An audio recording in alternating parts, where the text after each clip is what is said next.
श्री गुरुचरित्र अध्याय 9 मराठी भावार्थ.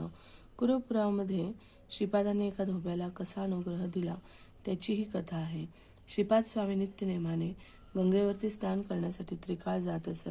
त्या गंगेच्या काठावर एक धोबी रोज कपडे धुवायला येत असे. श्री गुरुमूर्तींना नित्य नमस्कार करीत असे.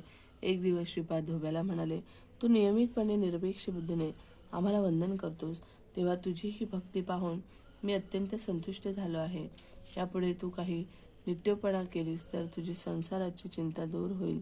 त्याप्रमाणे तो नित्य सेवा करण्यास आश्रमात येऊ लागला. रोज आश्रमामध्ये झाडलोट करून सगळ्याचं मार्जन करू लागला. तसेच पडेल ती कामे सेवाभावाने करू लागला. एकदा वसंत ऋतूतील वैशाख महिन्यात त्या नदीतून एका नावेमध्ये बसून मिलिच्छ राजा आपल्या स्त्रियांसह नौका विहार करताना त्याला दिसला. त्या सर्वांनी उत्तम आभूषणे वस्त्रे परिधान केली होती व त्याचे सर्व सैन्य नदी तीरावर थांबले होते. राजाचे सर्व ऐश्वर्य पाहून धोब्याला नवल वाटले. आपल्या नशिबी आलेले दारिद्र्य पाहून तो दुःखी झाला. राजाची पूर्वपुण्याई म्हणून त्याला हे सर्व वैभव प्राप्त झाले.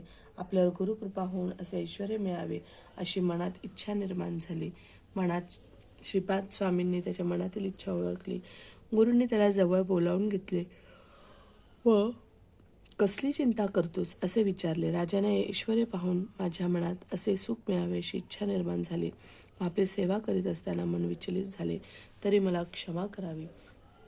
तेव्हा श्रीपाद स्वामी म्हणाले, जन्मापासून तू खूप कष्ट हाल अपेक्षा सहन करीत आहेस. तुझ्या मनातील तमोगुणामुळे तुला राज्यपद भोगावेसे वाटते. सर्व इंद्रियांचे शमन झाल्याशिवाय मन निर्मळ राहत नाही आणि उपासनेमध्ये वितुष्ट निर्माण होते. तेव्हा तुला राजभोग मिळावा असा मी तुला आशीर्वाद देतो. स्वामींचे वचन ऐकून धोबी हात जोडून स्वामींना म्हणाला, हे कृपासागरा, मी राजभोग घेताना तुझ्या चरणांना अंतरेन. तेव्हा आपले दर्शन पुन्हा मला केव्हा होईल ते कृपा करून मला सांगावे. तेव्हा गुरु त्यांना म्हणाले, वैदूर नगरात माझे काही कारणाने येणे होईल. पुढील जन्मी तुझा अंतकाल येईल, तेव्हा मी नृसिंह सरस्वती अवतारात तुला दर्शन देईल.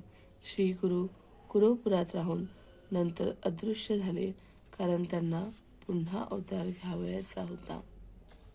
श्री गुरुदेव दत्त.